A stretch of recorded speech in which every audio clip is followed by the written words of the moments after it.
세월을 오래 살아온 이들은 압니다. 삶이란 뜻대로 흘러가는 날보다 뜻밖의 흔들리는 날이 더 많다는 것을요. 세상 일이 내 마음 같지 않고 사람의 정은 오래 붙잡히지 않으며 내 몸과 마음조차 어느 날은 낯설게 느껴지는 법입니다.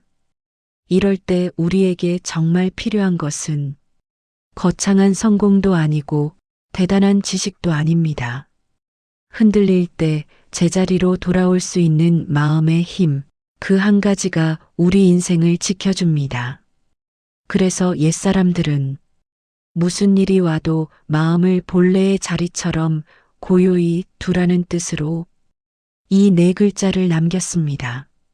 안지약소, 흔들림 속에서도 마음을 잃지 말라. 이 말 하나만 제대로 새겨도 삶은 한결 가벼워지고 즐거움은 스스로 우리에게 다가옵니다. 지금부터 인생 즐겁게 사는 지혜, 다산 정약용 선생의 말씀을 시작합니다. 일부 마음을 고르게 하면 삶은 한결 가벼워진다. 나는 젊은 시절 마음이 유난히 조급한 사람이었다. 행정에 실패하면 밤새 뒤척였고 누군가의 말 한마디에 괜히 마음을 다쳤다. 그러다 문득 깨달았다. 마음이 먼저 달아오르니 삶이 더 힘들어지는구나. 사람은 누구나 흔들릴 수밖에 없다. 그러나 흔들린 뒤에 본래의 자리로 돌아오면 그 사람은 다시 살아난다. 유배지의 긴 밤, 나는 들창 너머로 흐르는 별을 보며 스스로에게 말했다. 너의 마음을 먼저 고르게 하는 것이 지금 내가 할 수 있는 가장 지혜로운 일이다. 그날 이후 나는 불안이 밀려올 때마다 한 걸음 멈추어 마음을 살폈다. 억울함이 치밀어 오를 때도, 조급함이 가슴을 채울 때도 그저 잠시 멈추어 섰다. 그것만으로도 삶의 무게가 절반은 가벼워졌다. 마음이 편안하면 세상이 달라 보인다. 같은 바람이 불어도 고요한 마음으로 맞으면 시원한 바람이 되고 흔들린 마음으로 맞으면 매서운 바람이 된다. 같은 비가 내려도 평온한 마음으로 보면 은혜로운 단비가 되고 어지러운 마음으로 보면 슬픈 장맛비가 된다. 세상은 변하지 않았는데 내 마음이 변하니 세상이 달라 보였다. 나는 유배지에서 많은 것을 잃었다. 벼슬도, 명예도, 재산도, 자유로운 몸도 잃었다. 그러나 마음만은 스스로 지킬 수 있었다. 아니, 마음을 지켰기에 그 모든 상실 속에서도 나는 무너지지 않을 수 있었다. 어떤 이들은 묻는다. 그 긴 세월을 어떻게 견뎌냈느냐고. 나는 이렇게 답한다. 마음을 고르게 했을 뿐이라고. 아침이 오면 감사히 맞이하고, 저녁이 오면 담담히 보내고, 기쁨이 오면 넘치지 않게 누리고, 슬픔이 오면 깊이 빠지지 않게 다스렸다. 평심, 마음을 고르게 한다는 것은 감정이 없다는 뜻이 아니다. 기쁠 때는 기뻐하되, 그 기쁨에 취하지 않고 슬플 때는 슬퍼하되, 그 슬픔에 빠지지 않는 것이다.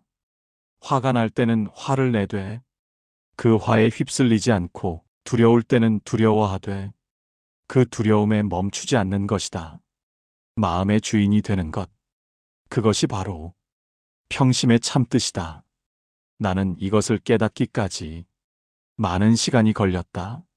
수없이 넘어지고, 수없이 흔들리고, 수없이 후회했다. 그러나 그 모든 과정이 결국 나를 이 깨달음으로 이끌어 주었다. 지금 만약 당신이 무언가의 마음이 흔들린다면, 무언가의 마음이 쓰린다면, 무언가의 마음이 무겁다면 잠시 멈추어 서시라. 그리고 물어보시라. 지금 이 마음이 나를 어디로 데려가려 하는가? 이 마음에 휩쓸리면 내일의 나는 어떤 모습일까? 그렇게 한 걸음 물러서서 마음을 살피는 것만으로도 이미 당신은 평심을 향해 나아가고 있는 것이다. 마음을 고르게 하면 복이 온다.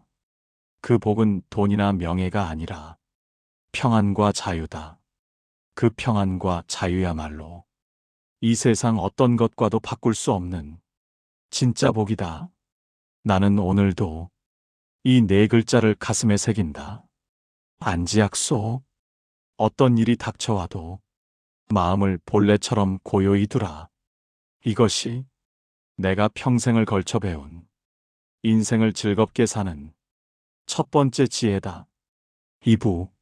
생각 하나가 인생 전체를 바꾼다. 나는 인생을 돌이켜보며 가장 경이롭게 느낀 것이 하나 있다. 바로 생각 하나가 사람의 인생을 완전히 바꾼다는 사실이다. 유배 초기에 나는 세상을 원망하고 나를 몰라준 이들을 탓했다. 그러다 어느 날 흙바람이 휩쓸고 지나간 들판을 보며 이런 생각이 들었다. 이 넓은 세상에서 내가 품고 있는 이 원망이 무슨 힘이 있겠는가. 그 순간 기이하게도 가슴이 조금 가벼워졌다. 바람이 바다의 방향을 틀 듯 생각 하나가 인생의 흐름을 바꾼 것이었다. 그 뒤로 나는 원망을 공부로, 탄식을 사색으로 바꾸었다. 절망을 붙들기보다 내일을 향해 단 한 걸음이라도 옮겨 놓으려 했다. 그 작은 전환이 수천 권의 책과 수백 편의 글로 이어졌다. 생각은 씨앗과 같다. 어떤 씨앗을 뿌리느냐에 따라 밭에 피어나는 것이 달라진다. 원망의 씨앗을 뿌리면 원망의 열매가 맺히고, 감사의 씨앗을 뿌리면 감사의 열매가 맺힌다. 나는 유배지에서 이것을 뼈저리게 배웠다. 처음 강진에 도착했을 때 나는 모든 것이 불편하고 서러웠다. 좁은 방, 차가운 돌바닥, 낯선 사투리, 멀리 떨어진 가족들. 그러나 어느 날부터 나는 이렇게 생각을 바꾸었다. 이곳에서 나는 책을 읽을 시간이 있다. 이곳에서 나는 글을 쓸 여유가 있다. 이곳에서 나는 스스로를 돌아볼 기회가 있다. 그렇게 생각하니 같은 방이 달리 보였다. 좁은 방은 집중할 수 있는 서재가 되었고, 차가운 돌바닥은 정신을 맑게 하는 수행처가 되었다. 낯선 사람들은 새로운 배움을 주는 스승이 되었고, 멀리 떨어진 가족은 더욱 그리워하며 사랑할 대상이 되었다. 세상이 바뀐 것이 아니라 내 생각이 바뀐 것이었다. 그러나 그것만으로도 내 인생은 완전히 달라졌다. 사람은 자기가 생각하는 대로 살아간다. 스스로를 불행하다 여기면 불행하게 살고, 스스로를 괜찮다 여기면 괜찮게 살아간다. 이것은 억지로 긍정하라는 말이 아니다. 다만 생각을 조금만 돌려보면 다른 길이 보인다는 뜻이다. 나는 유배 생활 중에 수많은 책을 읽고 수많은 글을 썼다. 목민심서도, 흠흠신서도, 경세유표도 모두 그 시절에 태어났다. 만약 내가 원망과 탄식만 하며 지냈다면 그 책들은 세상에 나오지 못했을 것이다. 생각 하나가 그 모든 것을 만들어낸 것이다. 지금 만약 당신이 어려운 일을 겪고 있다면 잠시 생각을 멈추고 이렇게 물어보시라. 이 일을 달리 볼 수는 없을까? 이 상황에서 내가 배울 수 있는 것은 무엇일까? 이 어려움이 나를 어디로 이끌어 주려는 것일까? 그렇게 물으면 전에는 보이지 않던 길이 보이기 시작한다. 생각을 바꾸는 것은 세상을 바꾸는 것보다 쉽다. 세상은 내 뜻대로 되지 않지만 생각은 내가 선택할 수 있다. 그 선택이 인생의 방향을 바꾼다. 나는 이제 확신한다. 인생은 일어난 일로 결정되지 않는다. 일어난 일을 어떻게 생각하느냐로 결정된다. 같은 비를 맞아도 어떤 이는 젖었다 한탄하고 어떤 이는 씻었다 기뻐한다. 그 차이가 인생의 차이를 만든다. 나는 오늘도 내 생각을 살핀다. 지금 내가 품고 있는 이 생각이 나를 어디로 데려가는지, 이 생각이 나를 가볍게 하는지, 무겁게 하는지, 그리고 필요하다면 언제든 생각을 바꾼다. 생각 하나가 인생 전체를 바꾼다. 이것이 내가 유배지에서 배운 인생을 즐겁게 사는 두 번째 지혜다. 3부. 미움에 붙잡히지 않는 법. 살다 보면 정말 뜻대로 되지 않는 사람들을 만난다. 나에게도 그런 사람들이 있었다. 내가 하지 않은 일을 했다고 뒤집어 씌우고 내 진심을 곡해하여 모든 책임을 떠넘기던 이들도 있었다. 나는 처음엔 그들에게 분노를 품었다. 그러나 분노는 그들을 해치기 전에 먼저 나를 갉아먹었다. 그래서 나는 억울함 속에서 이렇게 적었다. 원망은 벗이 아니니 오래 두지 말라. 사람이 미움에 붙잡히는 순간 마음의 자리가 무너져 인생까지 어그러진다. 그러나 미움을 덜어내면 내가 먼저 자유로워진다. 그 뒤로 나는 사람을 탓하기보다 상처받은 나를 먼저 다독였다. 그것이 훨씬 현명한 길이었다. 유배지에서 나는 억울한 일을 여러 번 겪었다. 누명을 쓰고 쫓겨난 것도 억울한데 유배지에서조차 나를 의심하는 시선들이 있었다. 나는 밤마다 그 억울함을 되씹었다. 내가 무엇을 잘못했단 말인가? 내가 무슨 죄를 지었단 말인가? 그러나 그럴수록 내 마음만 더 무거워졌다. 그러던 어느 날 나는 문득 깨달았다. 이 억울함을 품고 있는 것이 나를 더 벌하고 있구나. 내가 나를 다시 유배 보내고 있구나. 그날 이후 나는 억울함을 조금씩 내려놓기 시작했다. 쉽지 않았다. 어떤 날은 다시 치밀어 올랐고 어떤 밤은 잠을 이루지 못했다. 그러나 조금씩, 아주 조금씩 나는 그것을 놓아주었다. 미움을 놓는다는 것은 그들을 용서한다는 뜻이 아니다. 그저 내 마음을 그들에게서 거두어들인다는 뜻이다. 내 마음의 자리를 미움으로 채우지 않겠다는 뜻이다. 나는 이것을 배우고 나서 비로소 자유로워졌다. 사람들은 종종 묻는다. 어떻게 그들을 용서할 수 있느냐고. 나는 이렇게 답한다. 용서하지 못해도 괜찮다고. 다만 미움을 붙들지는 말라고. 미움을 붙드는 것은 뜨거운 숯을 쥐고 남에게 던지려는 것과 같다. 먼저 내 손이 탄다. 그러니 그냥 그 숯을 내려놓으면 된다. 던질 필요도 없고 용서할 필요도 없다. 그냥 내려놓으면 된다. 유배 생활이 길어지면서 나는 많은 것을 배웠다.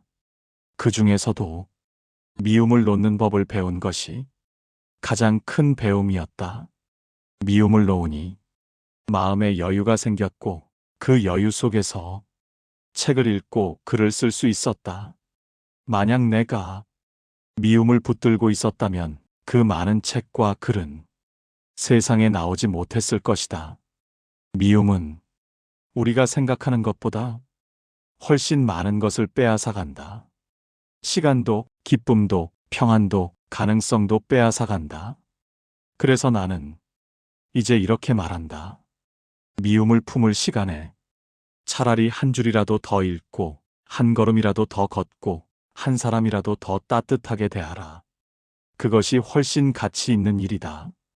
지금 만약 당신이 누군가를 미워하고 있다면, 누군가에게 상처받아 괴롭다면 그 미움이 당신을 어디로 데려가는지 잠시 살펴보시라. 그 미움이 당신을 더 나은 사람으로 만드는가, 아니면 더 무거운 사람으로 만드는가. 만약 무겁게 만든다면 이제 그만 내려놓아도 된다. 내려놓는다고 해서 그들이 옳았다는 뜻은 아니다. 다만 당신이 더 이상 그들에게 당신의 마음을 빼앗기지 않겠다는 뜻이다. 나는 오늘도 이것을 마음에 새긴다. 원망은 벗이 아니니 오래 두지 말라. 미움에 붙잡히지 않고 내 마음을 지키는 것. 이것이 내가 고난 속에서 배운 인생을 즐겁게 사는 세 번째 지혜다. 4부. 기대 없이 주면 기쁨이 오래 남는다. 나는 살면서 무엇을 주고도 고맙다는 말이 없으면 서운했던 적이 있다. 그러나 시간이 흐르며 나는 이런 생각을 했다. 기대는 사람이 만들지만 보답은 하늘이 맡는다. 유배지의 가난한 이웃들에게 내가 가진 작은 음식을 나누었을 때 그들은 큰 인사를 하지 못했다. 하지만 며칠 뒤 그들은 나를 위해 구부러진 나뭇가지를 고쳐주고 돌집의 틈을 막아주었다. 기대 없이 준 마음은 돌아올 때 더 큰 온기가 되어 왔다. 나는 그때 알았다.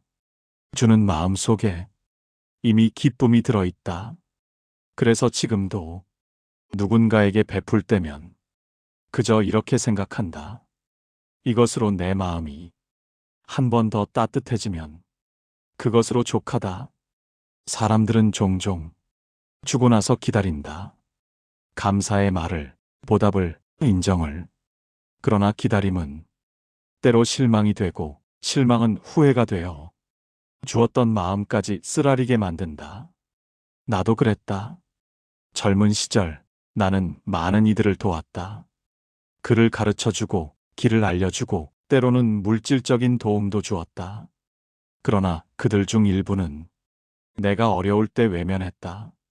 처음엔 서운했다. 이렇게 배신감마저 들었다. 내가 그렇게 도왔는데 이럴 수가 있는가. 그러나 유배지에서 나는 깨달았다. 내가 기대를 품었기에 서운한 것이지 그들이 잘못한 것은 아니라는 것을. 주는 것과 받는 것은 원래 다른 일이다. 내가 준다고 해서 상대가 받을 의무는 없고 내가 도왔다고 해서 상대가 갚아야 할 빚도 없다. 나는 그저 줄 수 있어서 주었고 도울 수 있어서 도왔을 뿐이다. 그것을 깨닫고 나니 마음이 한결 가벼워졌다. 유배지에서 나는 많은 것을 나누었다. 내가 아는 지식을, 내가 가진 책을, 때로는 내가 받은 음식까지도. 그러나 나는 그들에게서 아무것도 기대하지 않았다. 그저 나눌 수 있어서 기뻤고 함께 할 수 있어서 감사했다. 그렇게 살다 보니 기이하게도 내가 받는 것이 더 많아졌다. 이웃들은 내가 아플 때 약초를 캐다 주었고 추울 때 장작을 모아다 주었고 외로울 때 말벗이 되어 주었다. 나는 그들에게 그런 것을 바란 적이 없었다. 그러나 그들은 스스로 그렇게 해주었다. 기대 없이 주니 돌아오는 것이 모두 선물이었다. 나는 이제 안다. 진짜 베품은 상대를 위한 것이 아니라 나를 위한 것이라는 것을. 무언가를 줄 때 내 마음이 먼저 따뜻해진다. 누군가를 도울 때 내 삶이 먼저 의미 있어진다. 함께 나눌 때 내가 먼저 풍요로워진다. 그러니 주는 것 자체가 이미 받는 것이다. 사람들은 많이 가진 사람만 베풀 수 있다고 생각한다. 그러나 나는 유배지에서 배웠다. 가진 것이 적어도 나눌 수는 있다는 것을. 때로는 빵 한 조각, 때로는 따뜻한 말 한마디, 때로는 그저 함께 있어주는 시간만으로도 충분히 나눌 수 있다. 베품의 크기는 주는 것의 크기가 아니라 주는 마음의 크기다. 나는 유배지에서 거의 아무것도 가지지 못했다. 그러나 나는 내가 가진 것을 기꺼이 나누었다. 그리고 그것이 나를 가장 부유한 사람으로 만들었다. 지금 만약 당신이 누군가에게 무언가를 주려 한다면 기대를 내려놓고 주시라. 보답을 바라지 말고 감사를 기다리지 말고 그저 줄 수 있음에 감사하며 주시라. 그러면 당신은 알게 될 것이다. 주는 순간 이미 당신이 받고 있다는 것을. 나는 오늘도 이것을 마음에 새긴다. 기대 없이 주면 기쁨이 오래 남는다. 베푸는 마음 속에 이미 복이 들어있다. 이것이 내가 나눔 속에서 배운 인생을 즐겁게 사는 네 번째 지혜다. 5부. 천금도 바꿀 수 없는 것들. 사람들은 종종 묻는다. 가장 소중한 것이 무엇입니까? 나는 이제 확실히 말할 수 있다. 돈이 아니었다. 명예도 아니었다. 유배로 모든 것을 잃었을 때 나는 오히려 진짜 소유를 알게 되었다. 하루의 햇살, 무사히 넘기는 한 끼 식사, 누군가와 나누는 한 줄기 말, 잠들기 전에 고요한 숨. 이 모든 것이 얼마나 귀하고 넉넉한 것이었는지 그때 비로소 알았다. 세상은 언젠가 우리에게서 많은 것을 가져간다. 그러나 가장 소중한 평안과 기쁨은 스스로 지키는 사람만이 누린다. 천금을 준대도 나누지 않을 내 마음의 평안. 나는 그것을 무엇보다 귀하게 여겼다. 젊은 시절 나는 많은 것을 가지려 했다. 높은 벼슬, 큰 집, 넓은 땅, 많은 재산. 그러나 유배지에 도착했을 때 나는 아무것도 가지지 못했다. 좁은 초가집 한 칸, 낡은 책 몇 권, 해진 옷까지. 그것이 전부였다. 처음엔 비참했다. 내가 평생 쌓아온 것들이 하루아침에 사라진 것 같았다. 그러나 시간이 흐르며 나는 깨달았다. 나는 잃은 것이 아니라 불필요한 것을 덜어낸 것이라고. 아침이 오면 창 너머로 들어오는 햇살이 있었다. 그 햇살은 누구의 것도 아니었지만 나의 것이기도 했다. 저녁이 오면 밥 한 그릇을 먹을 수 있었다. 보잘것없는 밥이었지만 그 밥은 내 하루를 지탱했다. 밤이 오면 별을 볼 수 있었다. 그 별들은 1000년 전에도 빛났고 1000년 후에도 빛날 것이었다. 나는 그것들을 소유하지 않았지만 누릴 수 있었다. 그리고 그것만으로 충분했다. 유배지에서 나는 진짜 부자가 무엇인지 배웠다. 진짜 부자는 많이 가진 사람이 아니라 적은 것으로 만족할 수 있는 사람이다. 많이 원하는 사람은 아무리 가져도 가난하고 적게 원하는 사람은 조금만 있어도 부유하다. 나는 유배지에서 거의 아무것도 가지지 못했지만 마음만은 부유했다. 책을 읽을 시간, 글을 쓸 여유, 생각할 공간, 마음의 평안. 이것들은 돈으로 살 수 없는 것들이었다. 아니, 돈이 있을 때는 오히려 누리지 못했던 것들이었다.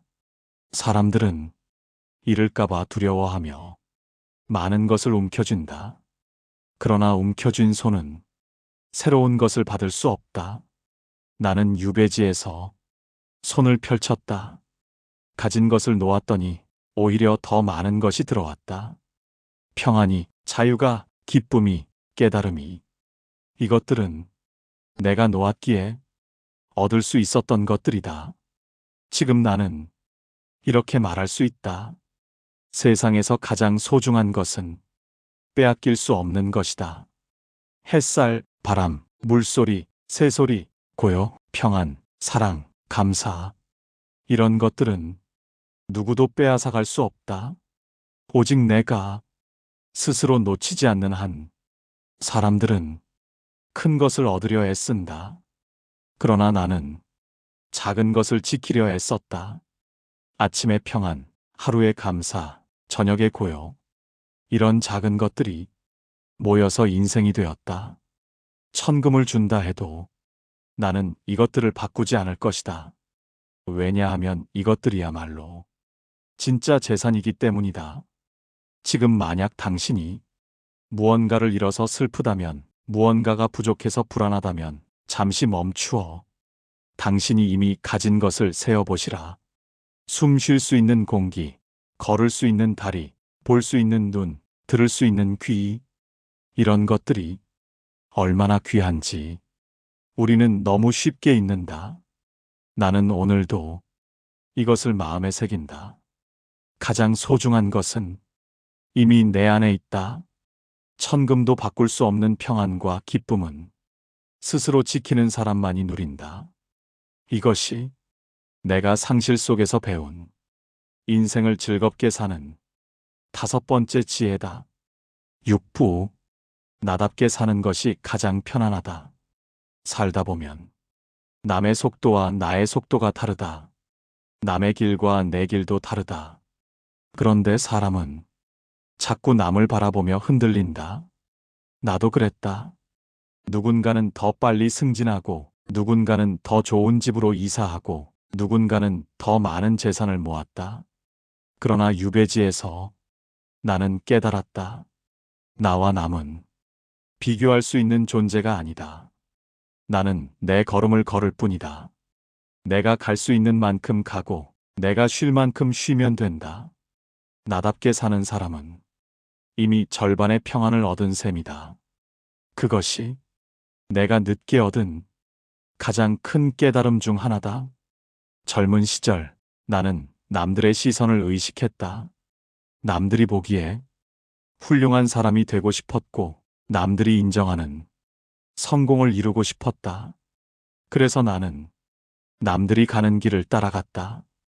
그러나 그 길은 내 길이 아니었다. 남의 발에 맞는 신발은 내 발에는 맞지 않았고, 남의 속도에 맞춘 걸음은 내 다리를 아프게 했다. 유배지에 와서야 나는 비로소 나만의 길을 걷기 시작했다. 아니, 걸을 수밖에 없었다. 더 이상 남들의 시선도, 남들의 기대도, 남들과의 비교도 의미가 없어졌기 때문이다. 그렇게 나답게 살기 시작하니 기이하게도 마음이 편안해졌다. 나는 내 속도로 책을 읽었다. 빠르지도 느리지도 않게 그저 내가 이해할 수 있는 속도로 나는 내 방식으로 글을 썼다. 남들이 어떻게 쓰든 나는 내가 하고 싶은 말을 내 방식으로 썼다. 나는 내 시간에 맞춰 살았다. 남들이 아침형 인간이든 저녁형 인간이든 나는 내 몸이 편한 시간에 일했다. 그렇게 나답게 살다 보니 오히려 더 많은 것을 이룰 수 있었다. 억지로 남을 따라가느라 소진하지 않았기 때문이다. 사람들은 성공한 사람을 보며 그 사람처럼 되려 한다. 그러나 그것은 불가능한 일이다. 그 사람은 그 사람이고 나는 나이기 때문이다. 나는 이제 이렇게 생각한다. 성공이란 남처럼 되는 것이 아니라 나답게 사는 것이다. 내가 좋아하는 일을 하고, 내가 소중히 여기는 것을 지키고, 내가 편안한 속도로 살아가는 것. 그것이 진짜 성공이다. 유배지에서 나는 많은 책을 읽고 많은 글을 썼다.